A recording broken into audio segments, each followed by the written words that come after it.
राज्यामध्ये स्थानिक स्वराज्य संस्थांच्या निवडणुकीमध्ये पडघम वाजू लागलेले आहेत। असं असताना शिवसेनेचे आमदार विलास भुमरेंनी शिवसेनेच्या कार्यक्रमात केलेल्या एका वक्तव्याची सगळीकडेच चर्चा आहे।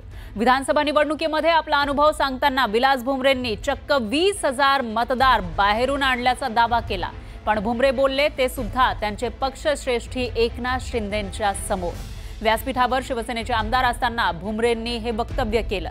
भुमरेंच्या वक्तव्यामुळे वादाला निमंत्रण मिळू शकतं याची कल्पना आल्यामुळे उपमुख्यमंत्री एकनाथ शिंदेंनी विलास भुमरेंना थांबवत त्यांना स्पष्ट बोला असा सल्ला दिला।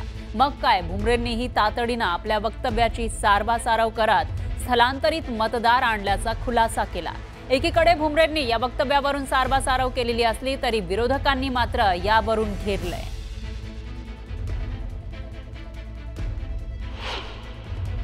विधानसभेच्या निवडणुकीमध्ये जवळपास 20,000 मतदान हे निवडणुकी टायमावर मी बाहेरून साहेब 20,000 मतदान आणलं आणि त्या निवडणुकीत मला त्या मतदानाचा 100% फायदा आला। 10 जणांना तिकीट मिळणार नाही। सर्वजण त्या पदाचे उमेदवाराचे कॅपेबल असतात। बाहेर होतो त्यांना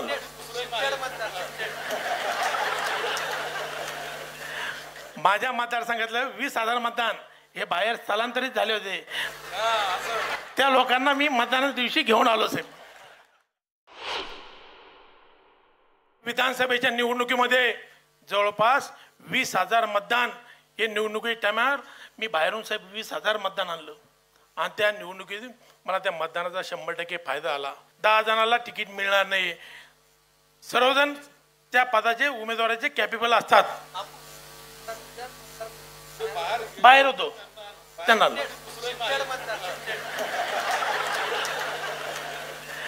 माझ्या मतदारसंघातलं 20,000 मतदान हे बाहेर स्थलांतरित झाले होते। त्या लोकांना मी मतदानाच्या दिवशी घेऊन आलो साहेब। जे त्यांच्या मनात होतं तेच त्यांच्या तोंडात आलेलं आहे आणि हे त्यांना नाही तर सर्वच उमेदवारांना माहिती आहे की ही मतं कशी त्यांना मिळवलेली आहे आणि म्हणून ज्यावेळी वोट चोरीचा विषय आम्ही बोलतो मला असं वाटते त्याला शिक्कामोर्तब केल्याबद्दल त्यांचा मी मनापासून अभिनंदन करतो। विलास भुमरेंनी आता 1 लाखाची मदत त्या शेतकऱ्या आत्महत्याग्रस्त घरात पाठवली ती बातमी लावा ना तुम्ही। हे काय करताय? त्यांनी 20,000 कुठली मतं त्याचा खुलासा देखील केला की त्याच्या मतदारसंघाच्या बाहेर त्याची नावं गेलेली ते मतदार आणले। त्यांनी खुलासाही केला त्याचा। चांगल्या बातमीचं तुम्ही दाखवत नाही। आता 1 लाख रुपये जे आले होते उभाटाचे लोक त्याच्या घरी देणार म्हणून ते त्यांनी पाठवले नाही। ते आता लगेच आम्ही पाठवले त्याच्याशी घरातल्या माणसाशी बोललो मी आता स्वतः। तुम्ही बांधिलकी जपणाऱ्या माणसं